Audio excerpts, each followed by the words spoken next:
I've certainly been looking forward to tonight for a long time, and ever since I met Murray and we've been talking on the phone. Of course, I spent many hours with his dad and his mom and knew them quite well, and so Murray has that fire, and so really glad that he is here. He has taken over the work of his father in working with Church of Christ Plants.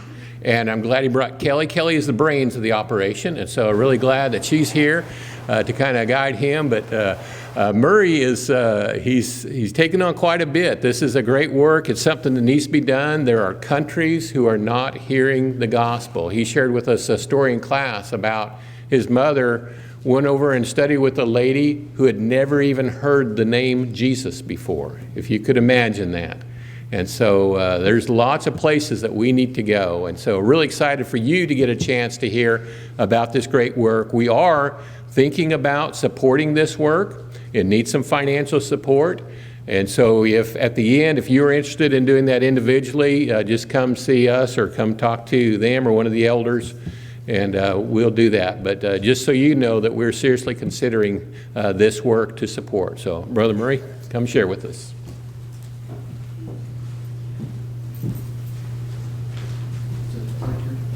No, okay. Thank you, sir.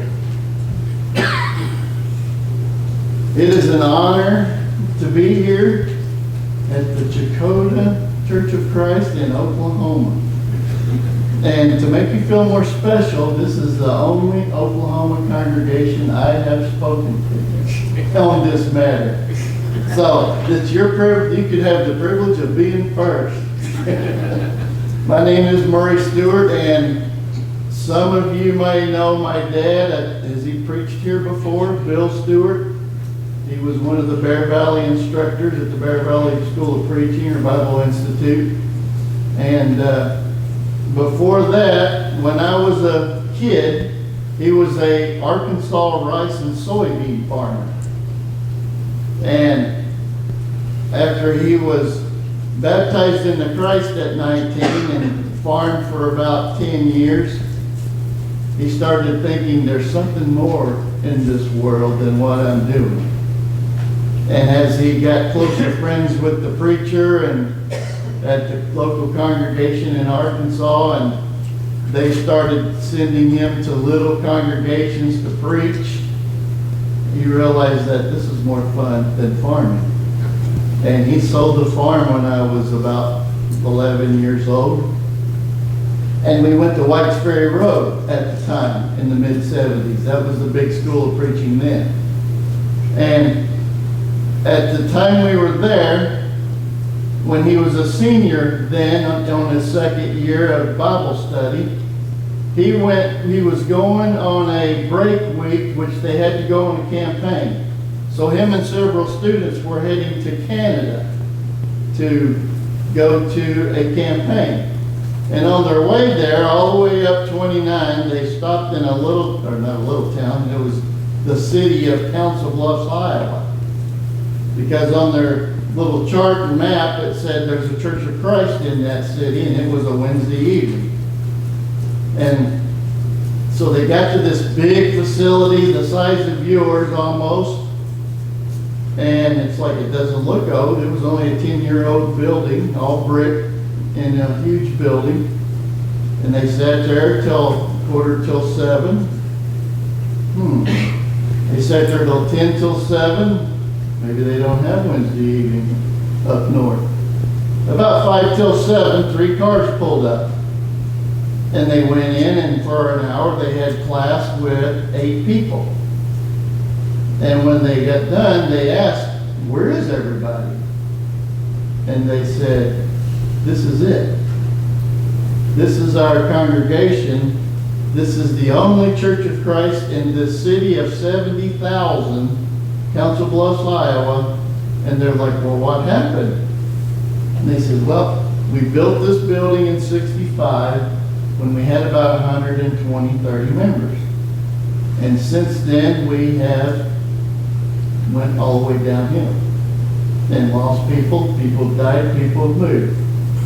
And so Dad's like, he was a senior. in preaching school. And does that sound like a mission field? A 70,000 city with only 8 members of the Church of Christ, and a big facility already. And so when he graduated, that's where he was going. So he went there, got support because they couldn't afford to pay him. And he stayed there for 22 years. The first Sunday he preached was their regular 15, 20 members, our family, and some people that had come with us to help us move, and the attendance was 42. And 22 years later, his last sermon as he was resigning to go work for Bear Valley to teach men how to be preachers, the attendance was 350.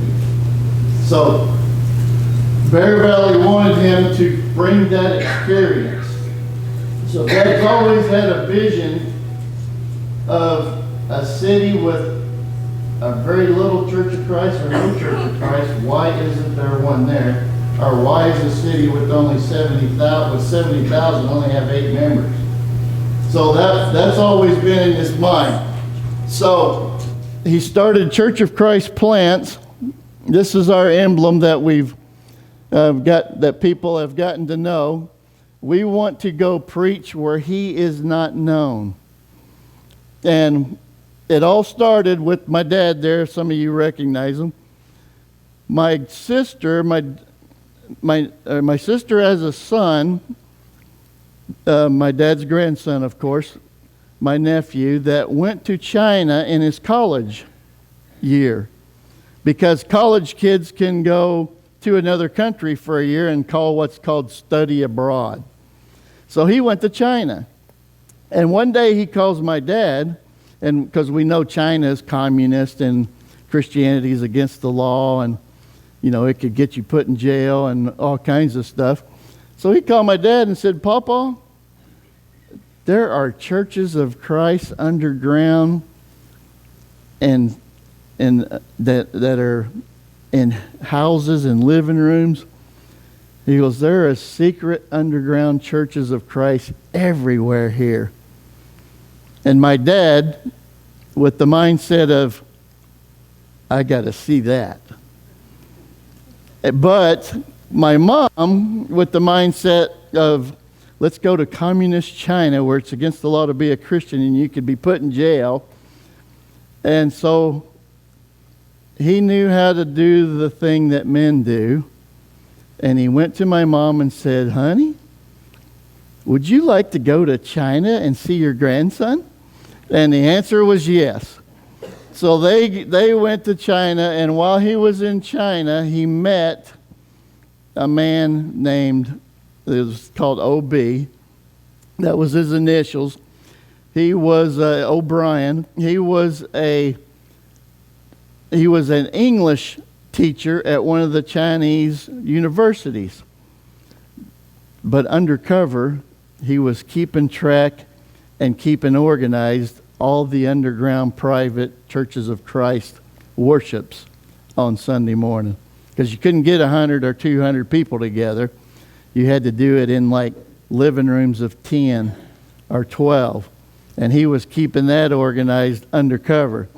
And while he was there, he said, Bill, and this is kind of how Dad ended up in Council Bluffs, Iowa, after he graduated. Bill, do you know that Mongolia, just north of China, has over 3 million people? And we've done all kinds of research, and in that country there is not one single solitary Church of Christ within a country of 3 million. Now to us, that sounds that's strange. Because we can barely drive through a town and not see a little bitty building that says Church of Christ. And you can't go to Dallas or Fort Worth or Lubbock or some big city down south and not pick which one you want to go to. So he thought that's totally amazing that country of 3 million doesn't have a Church of Christ. And so all that did was churn his gears in his brain for a whole year. And he started mentioning it to some of the students that were at Bear Valley, and he thought, well, I don't know what I can do about it because I'm just one person, and that's a big country that sits right in between China and Russia. So it sounds really safe, right? But actually, Mongolia is a safe place, and neither of them big, powerful countries mess with them. And but when he started talking about it with students, he had a student one day and a student the next day. Bill, I'll go to Mongolia with you. And so that started his thinking about, well, how are we going to do this? So he started making coming up with an idea, and the goal of it was making it my aim in Romans 15, 20, and 21. You'll see that that's on our motto at the bottom of the circle. Making it my aim so to preach the gospel not where Christ was already named, that I might not build upon another man's foundation, but as it is written, they shall see to whom no tidings of him came, and they who have not heard shall understand. So that's what we want to do. We want to go to countries and big, huge cities in the world where there is no evidence whatsoever of a Church of Christ. And so he came up with the vision to plant a Church of Christ in countries and large cities where there is not one, win as many Christs as possible, and to glorify God in all that we do. So now that he had his motto and his vision, how are you going to do that? And that's when he met Thomas Langley, the president of World English Institute. Now, I hear that you guys are familiar with the World English Institute. And I think you even had a representative here not too many weeks ago, and I told Curtis Hall. If I'd have known that, I'd have came when he was here. But I've only dealt with the president of World English Institute because him and Dad put together this plan that is working so successfully that they both are, World English Institute and Church of Christ plants have now just joined into a partnership. We're not a part of the studies or anything with World English Institute, but what World English Institute is doing then is they are, as you know, they have people online everywhere in the world going to their website to learn English for free. And you can't beat that price for free. So World English Institute has students all over the world that when they see World English Institute, learn English for free. And right now, almost everyone in the world wants to know English. And the president of World English Institute, Tom Langley, he has a speech before every meeting that we go to another country. And of course, we'll have all the students that they've invited through World English Institute that they have on their website. They invite them to a conference hall that we rent when we first get to a city, because they're students online. And they're wanting to learn English all over the world because now, lucky for us, English is now the language of the world for business. And if you don't know English, your business is not going to go worldwide. And if you don't know English worldwide, you cannot be an airline pilot. Did you know that?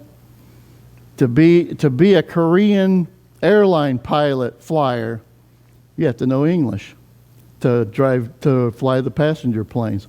And it's just a worldwide language now that to us it means hardly anything. That's just a language we have. But the whole world's wanting to learn English. So World English Institute has a big, powerful pull of, we'll teach you English, and by the way, our textbook is the Bible. And then he has this big speech about why it's the Bible, because it's the most sold book ever in the entire world.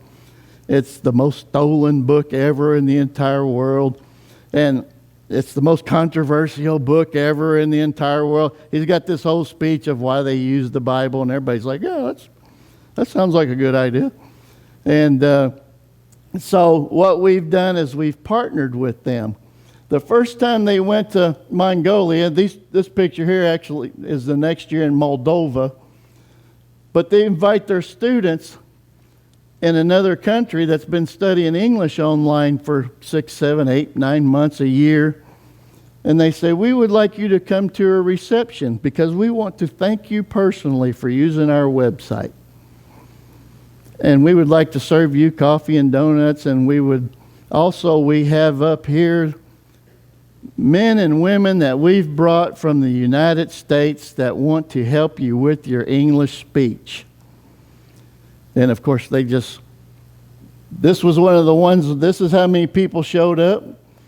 And of course, the teachers up front are the Church of Christ Plants team that wants to go farther into the Bible with them, teaching them English and showing them the gospel. And okay, read this verse. This is 1 Corinthians 15.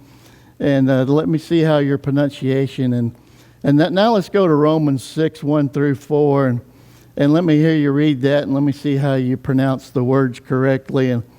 And while they're studying English, guess what's going through their mind? They're being presented the gospel. The first time the team went in 2015, after Dad got the idea, to Mongolia, they invited people that were in World English Institute. They came. They had sign-up sheets on a table in the front, and as soon as Thomas Langley was done and says, if you would like to practice your English speech with one of these Americans, please come up to the table and sign your name in one of the time slots. That's what it looked like. It was chaos. And we're like, this is way easier than knocking doors. So they were busy from 8 a.m. to 8 p.m., and in 2 weeks, they baptized 19 souls. So now, in Mongolia, in the capital of Ulaanbaatar, that is 1.5 million, it's half of the population of the entire country. You have 20 brothers and sisters right now in the country of Mongolia because of this great effort that when we put these two organizations together, World English Institute brings them in, Church of Christ Plants teaches them. And it's turned out to be such a good idea, and it worked so well that they've been not only to Mongolia, they went for 5 years in a row. And we haven't been back there since because COVID in 2020. My dad passed from COVID in July of 2021. And so the other day, Thomas Langley, the president of WEI, said, Murray, since your dad was there last in 2019, I got on the computer and I looked at the World English Institute numbers. Mongolia has had, since your dad passed, 4,900 more registrations. And of those 4,900, over 1,000 of them are students who went advanced into the studies. And of those 1,000 and something that went farther into the studies that were still interested in it, 306 of them completely went from beginning to end all the way through World English Institute studies. And the rule of thumb is that when you invite, that World English Institute tells me the rule of thumb is when we invite all the advanced people, and especially the ones that finished it, we only get about 50% of a response that show up. So I'm like, 306. If we get 50% of 306 people to show up to study the gospel with us in April, we're going to be ecstatic because that's twice the size of the numbers they had in 2015. So we're praying that when we go in April, that we can double that congregation in 2 weeks' time.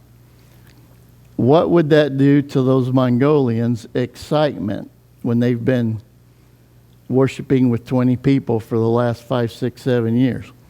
Can you imagine Chakotay Church of Christ if in 2 weeks your number of 190 was double that? What the excitement would be here? The elders are probably saying, oh, what do we do? But it would be a good problem, wouldn't it? So we're hoping that when we go there in a few months, they've been to Moldova twice, to two different huge cities. In 2019, my dad's last trip was Kharkiv, Ukraine. And we've seen pictures of Kharkiv, Ukraine lately, and it's not on the map. But a lot of their Christians that were from there that Dad and the boys, his men, taught in 2019 are now refugees in Warsaw, Poland. So we went to Warsaw, Poland in October as our mission trip with the World English Institute. And we got to administer to a lot of them. They've been to Armenia right after Dad passed, and they went twice that year. Me and Kelly's first trip after I retired was Atibaia, Sao Paulo, Brazil, where Kelly and I also taught a marriage seminar because Dad had flew there in March of 2020. And they landed a weekend early because they were going to do a marriage seminar with 70 couples had already signed up. And you know what March 2020 was. They landed in Brazil, and the airline came out and says, if you don't get back on the plane tomorrow, you could be here to the end of the year. So the marriage seminar was canceled, and the World English Institute partnership of planning a church was canceled. So we went back there in May of this last year, and we went to Warsaw in October.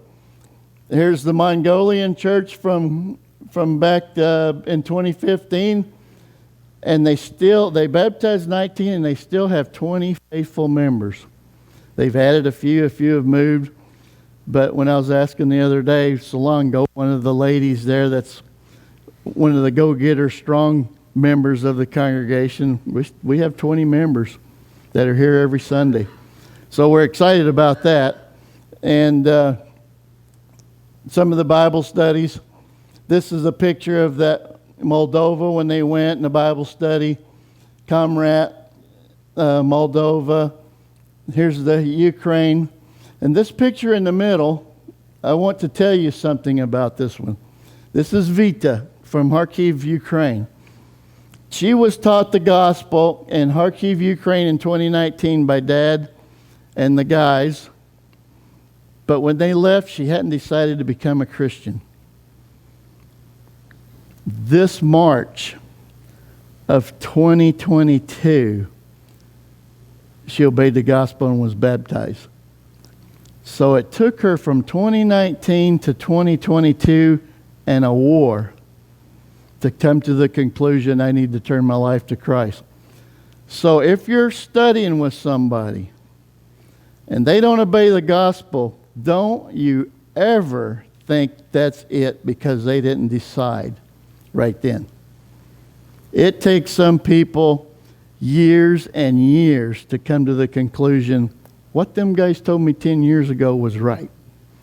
So never give up. And that was one classic example right there, that it took her 3 years, and then she was baptized in Warsaw, Poland, where she was a refugee. And sometimes things happen in people's lives that make them rethink what you taught them 5 years ago. So never give up. And this is the trip to Armenia, and two of our guys went back to Ukraine in March of this year because all them people that they had taught in Kharkiv, they were getting bombed. So two of our teammates flew to Warsaw, Poland, rented a van, and for 2 weeks drove back and forth in and out of Ukraine to rescue Christians that Dad and them had taught in 2019 to bring them to Warsaw. And it was before I got involved with the Klan. I probably would have said, yeah, go ahead. But they did, and they were successful, and the war wasn't near as extreme as it is now. And so a lot of the Christians, when we went to Warsaw this year, we worshiped 2 Sundays with the congregation in Warsaw, Poland, that was like 60 Ukrainian refugees and 1 Polish person and 2 guys that were from Nigeria. And it's like, well, when this war's over, guess what's going to happen to that church in Warsaw? It's not going to be there no more. If everybody goes home, which some people are saying they probably won't, but if everybody goes home, that's the end of it. So, and we went to Brazil in May, and you see how far south it was? Beautiful place. I was kind of shocked to see one of the license plates and realize that they didn't even know how to spell their own country. So that was one of the things I came up with. We had Bible studies, and that was the marriage seminar me and Kelly conducted. And before we went, Dad wrote a book called Building Bridges in Marriage Communication. And before we went, he hadn't done this in 2020, but one of the guys that was in Brazil asked me, can I change this book to Portuguese? It was after I had already decided I'll go teach the marriage seminar. And it's like, sure. How many do we need? And it was like, we need 100 because we have lots of couples. And every couple needs to have one. And I said, well, tell me what it'll cost. So I sent them the money. They translated Dad's book into Portuguese. And 2 months before me and Kelly went there, every couple got one. And the first time I held that book, I thought my dad would be ecstatic if he had one of these in his hand. But I think he was already looking at it from somewhere else. But that's what we did. And now there's 100 copies of Building Bridges in Portuguese floating around Brazil. But we had a marriage seminar, and it was outside because in May there it was lovely weather. Of course, some people have coats on because it was 60-something degrees. And we had the couples renewing their vows at the end, and of course everybody cried, and the teacher even had to. But I'll only tell you about this one couple, and we'll move on. This lady came up to us after the marriage seminar was over, and we were eating our meal. And when she walked up to us, she stood at her table and just started crying and speaking in Portuguese and just pouring her heart out. And I'm looking at Paulo, my translator, and it's like, what on earth is she saying? You poor lady. And he starts translating for her. She said, I've been married to my husband for 50 years. Ever since we got married 50 years ago, he has done nothing but yell at me, scream at me, cuss at me at the top of his lungs, holler at me, put me down. She goes, it is even so bad that when we go to a grocery store together, that he will be yelling names at me and screaming at me so loud that people will come around the corner and like, what in the world's going on? She says he's just changed when we got married, and that's the way he's treated me for 50 years. She says, we got this book, and it was a couple months before we got there, and we got this book to take home to read before you guys come, and I read about 2/3 of it, but I would sneak and look around the corner and see him reading it. She said, he read that book from cover to cover. She says, I went to the grocery store one day. When I came home, I opened the door, and there he was at the door on his knees, crying and begging her to forgive him for the 50 years of how he's treated her. And of course, she said it changed his life, and he hasn't been the same since, in a good way. And he went forward at church that next week and asked the church to pray for him to change his ways and treat his wife. So it's like that's the testimony that we got from that lady. And I told Kelly, that was worth the whole flight, that one testimony. And when I look at this picture, and I think this is the day they got the book, and I think little does that man know that what he has in his hand is about to change his entire life for the rest of his life. But that was one of the testimonies we got, and I always like sharing that because living it then, of course, me and Kelly got up and just hugged her and cried too for what she had just told us. And I took some video of it, but you can't hear it. It's the church down there of about 30 singing in Portuguese the same exact songs. If you could hear the melody, it's like, we sing that song every Sunday. But I want you to see the second man from the left. There he is up there singing his heart away now with the church. And just from changing his life from reading a book. So here they were singing The Greatest Command. Sounds good, doesn't it? And it was at that time that I became the director. The team asked me, we would like you to be the director of your dad's organization. And after some persuasion, I decided to take it on. And when we went this year then to Warsaw, Poland, the two pictures at the top is when we went out to the Ukrainian refugee camp, which was actually a big apartment complex that some rich, wealthy members of the Church of Christ and Churches of Christ in Alabama and Georgia have leased. And they've housed 40 or 50 Ukrainian Christians that had to flee there for safety. And 3 nights while we were in Warsaw, we went out and taught Bible classes while we were there. And that's the team that went this last October at the bottom. And this is, we had 52 individual studies with 52 different studies while we were there. And a lot of those, I can only tell you about one of them.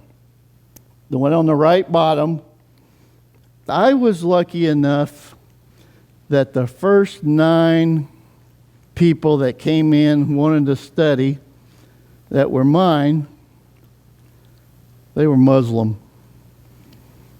And good luck trying to teach a Muslim. And so I just started going through the Bible with them and helping them with their English. They all spoke good English. And they were from Uzbekistan. But they were going to college in Warsaw. And they had heard about these free English classes, and they all spoke English great, but they just wanted to go talk to somebody that speaks English because they don't ever get to. And so I studied with Muslims, my first 9 guys that came in. 2 of them, we started with Genesis 1:1 because that was the first study. They would get to verse 26. Then God said, let us make man in our image. And that's not what Muhammad teaches. He said God is only a one entity. So then they got to verse 26, they would read about half of it and stop. And I'm like, what's wrong? Read the rest of the verse. I cannot read this. I'm like, well, why? I cannot read this. I'm like, you're doing great. You read every single word and pronounced it perfect. No, you don't understand. I cannot read this. And so I knew what they were saying, but I didn't act like I knew. So, but they were so into the Muslim faith that they thought it was a sin for them to be reading this. And I never saw them guys again, of course, but there was only one guy that kept coming back, and he's the guy between me and Kelly on the right. And he kept coming back because he was liking the English interaction. And the last night we were there, he showed up, and Luis there on the left that's holding the camera, he was telling him and his buddy about Jesus Christ and how he died on the cross. And of course, Muhammad said none of that happened. Jesus came and was a prophet, but everything in Matthew, Mark, Luke, and John is all made up. None of that happened. He didn't say he was the Son of God. He didn't die on a cross. He didn't raise from the dead. That's what Muhammad and Islam teaches. So when Luis was telling them about Jesus Christ dying on the cross and raising 3 days, he finally said, "Can we talk about something else?" And of course I said, "Well, this is kind of what we're here for, and our textbook is the Bible, and you knew that when you came." He's like, "Yeah, but I'm tired of talking about this." And so Luis said, "Have you ever read Matthew, Mark, Luke, and John?" And both of them said, "No, we have never cracked the single page. Never read it. Because Islam teaches that it's false and don't read it." So I said, "You know, Muhammad," because his name was Muhammad, "I have an entire library in the United States in my house that's got 1,000, maybe 2,000 books in it. And I'm Christian, and you know I'm Christian. And most of my books are Christian. But do you know that in that library I have a copy of the Quran?" And he's like, he couldn't believe it. "You do?" I'm like, "Yep." "Do you think I got that copy because I want to become Muslim?" "No, probably not." I go, "I have a copy of the Quran because I've read, not from beginning to end, but I've read big parts of it. And it's because I want the knowledge of knowing what the rest of the world believes.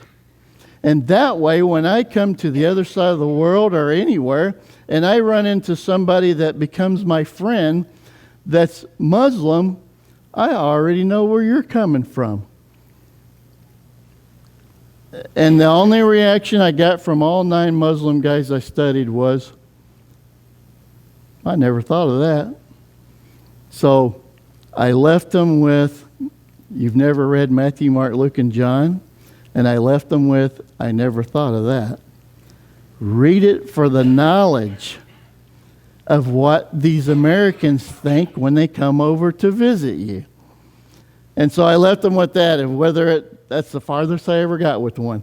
And so if that's what it takes 10, 20 years down the road, then that was my only foot in the door.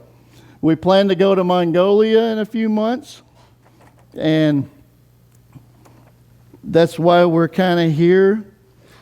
We're looking for more partners, because I found out that when Dad and them went to Mongolia, the tickets were always like $1,000, $1,100, which is like, whoo, that's a lot.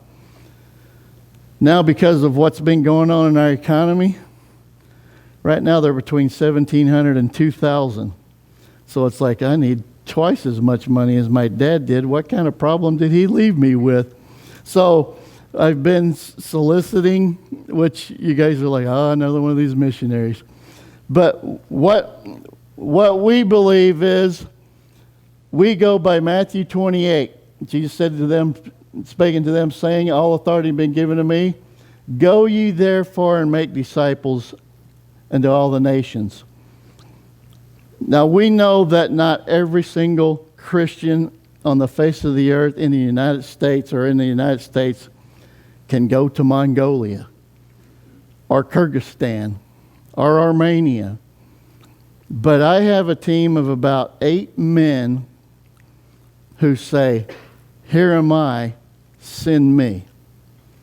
I can go, but not a one of us on the team has had Ed McMahon knock on our door and say, "Here, a millionaire." So it takes a team, and not the team that's going. It takes a team. It takes the senders who have the money saying, "Here you guys go. Take that money and go preach the gospel all over the world." And then it takes a team of men that say, "Okay, we will." So we're here this week, and Curtis has lined us up to talk with you guys. And you're already familiar with World English Institute. Half of our attack, and but that's how it works, and it's been really successful because they have the students, and we go there and use their students to teach them the gospel. And it's way better than the 70s of knocking doors, like I told you earlier. They come to us, and they crowd that table after World English Institute has given their speech, just wanting to sign up to speak English with us reading the Bible. And that's how we kind of slip in the gospel to them while we're there. That's pretty much what I have to say. It's not as much as I got to tell the class this morning, but if you were in the class I was in this morning, you got a little more story. But as tradition with the Church of Christ, I'm to offer an invitation. If you would like to go with us, you need to come forward.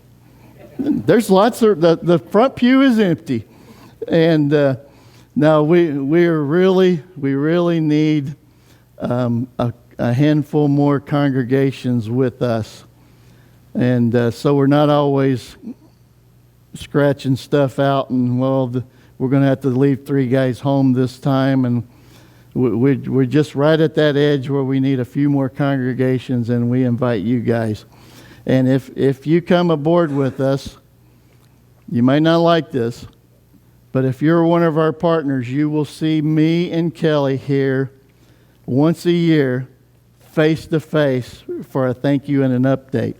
That's one thing that I told my mom, that if I take over this for Dad, I'm going to do this face to face with my supporters. You will get a quarterly update of everything we're doing, every place we're going. And I don't like to invest my money in places I don't hear about. So where my money goes, I want to know what happened. And that's the way I feel I need to be with Churches of Christ that are partnering with us. So, saying that,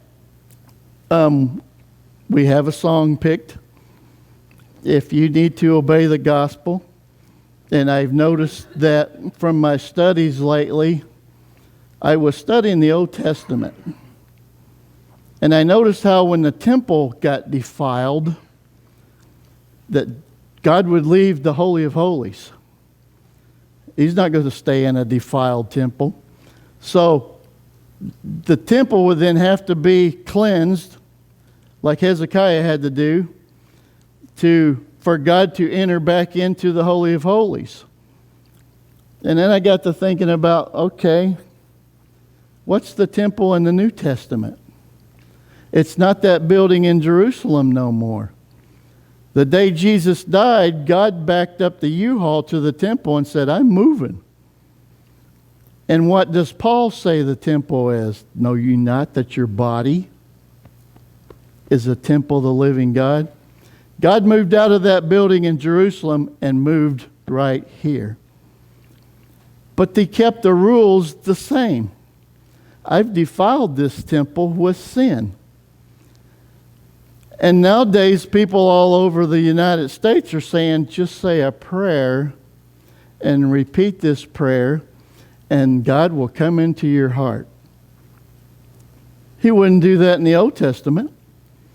The Israelites could have rounded the temple after they had defiled the temple and asked God for days on end. Hey, God, come on back in here. God's too holy for that. They had to go and cleanse the temple with water, and the Jews called it the cleansing of the temple. Remember, Jesus even kind of did that one time in one of in the Gospels. So, what happens in the New Testament? What did Ananias tell Saul? What are you waiting for? Rise and be baptized and wash, cleanse away your sins. Cleanse your temple. So at the cleansing of your temple at your baptism, what did Peter say in Acts 2:38? When you do that, the Holy Spirit moves in. Just like the Old Testament. He didn't change a thing in the New Testament except for where he dwelt.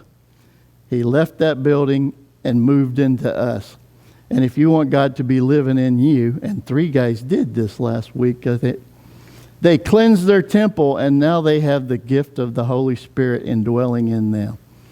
If you need to do that, come tell us while we sing this song.